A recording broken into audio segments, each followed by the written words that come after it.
That's why contracts, people want to have them secured here because America stands for what is right. 85 cents out of every dollar that goes for the cost of global evangelism.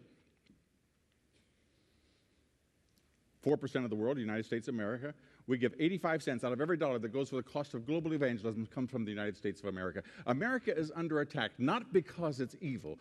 America is under attack because it is good. The scripture says if you're going to knock over a city, you must bind the strong man. And if you want to have chaos in this world, then you must destroy the United States of America. That's why everybody watches to see who we elect as our leadership, because they are at the mercy of who we choose. And that's what we want to talk about very quickly tonight. Our system of government, freedom, has produced wealth. Half of all the people on earth live on less than $2 a day. Half of those, that'd be a fourth,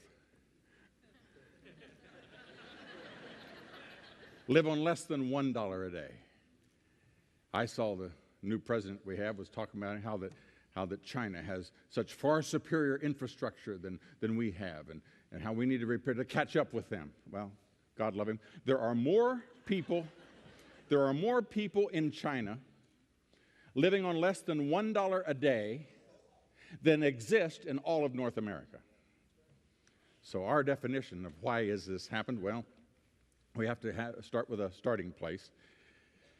Thomas Jefferson said, in all disquisitions of every kind, in every debate, in every fight that one has, there are certain primary truths or first principles upon which all subsequent reasoning must depend. That is, we're going to start from someplace.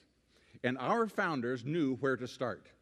And that's what we're going to talk about. We're going to talk about why this nation, as Jack made reference to the fact, politics, it's not that complicated. It's really easy as pie, because we only vote on two things. That's what I want to discuss with us. Politics is not complicated. Politics equals integrity plus economics. Those are the only two things. If you're a Belgian or Argentinian, when you go to vote, you only vote on two things, integrity and economics. It works simply like this. First of all, integrity. Now, as a politician, I had a struggle coming up with the definition of what integrity was, because I was dealing with nice, wonderful people, good folks, leaders in the community, leaders in the church. And yet, when I went to rely upon them, they're in the bushes someplace. You couldn't find them. And it wasn't, and I couldn't figure out why that was, because I'd grown up in a rural community where people gave your word and you could count on them. And what does the word integrity mean? It means reliable, trustworthy, performs the task for which it was assigned. That is, you say this platform has integrity. You say a stairwell has integrity. A building has integrity. You can rely upon it. You can trust it. And so therefore, integrity, in my opinion, means, first of all, morality. And I define morality as not doing what's wrong. That is, you don't lie, you don't steal. You know that they're not going to turn on you, that they give your word, they're going to tell the truth. Basically, the Ten Commandments: thou shalt not steal and lie and commit adultery, etc. But integrity is more than that. Edmund Burke says all that's necessary for tyranny to prosper is for good men to do nothing. So you can just lay in bed all day and be moral. So we need more than that. We need somebody that actually does something, and we define character as doing what is right. So it's not enough just to not do what's wrong. In order to have integrity, it means that when the times get rough, it's kind of like every pastor has a church board, and you got a handful of folks that they don't do anything wrong; they just don't do anything. And so you need somebody that are there that will do what is right when the going gets tough. Now, here's the observation that seems simple to a lot of folks, would be a revelation to the New York Times. It goes like this, and that is, you cannot do what is right if you're doing what's wrong.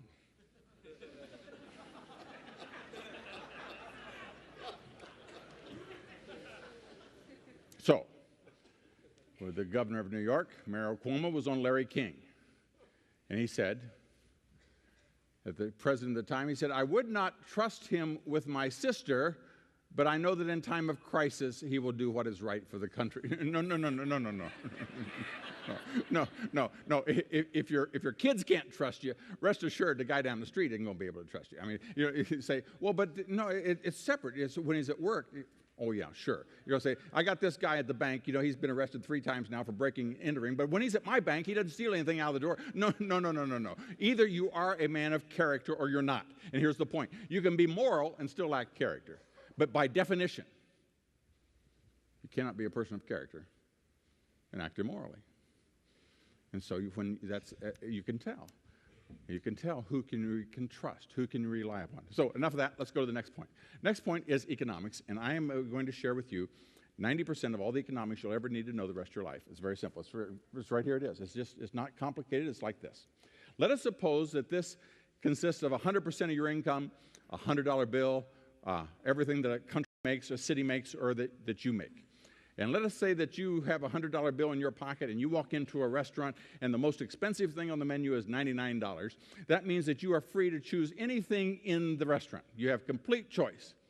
However, if someone comes along and, like me, for example, and takes 25% of it away from you, what happens? Two things is, number one, you have fewer choices. You can't get everything there. And, of course, the more money I take away from you, you have a lower standard of living. Again, this isn't complicated stuff. If you're not a politician, you'll see it in a minute. And that is, so let us suppose that someone comes along and takes 50% away from you. What happens? Two things. Fewer choices, lower standard of living. Suppose someone comes along and takes 75% away, it leaves you with 25%. What happens? Fewer choices, lower standard of living. Let us suppose someone comes along and takes all of it away from you. So you work all day and you keep absolutely nothing. What do we call that person? That person is called a slave. Now, there are only two people that can take money away from you. Only two. One is a criminal, has a gun, can come up and can take money away from you. And the other is the government, has a gun, and can come up and take money away from you. Now, there's going to be about three things that I really want to get the point across. And so at this point, I'm going to pause for emphasis.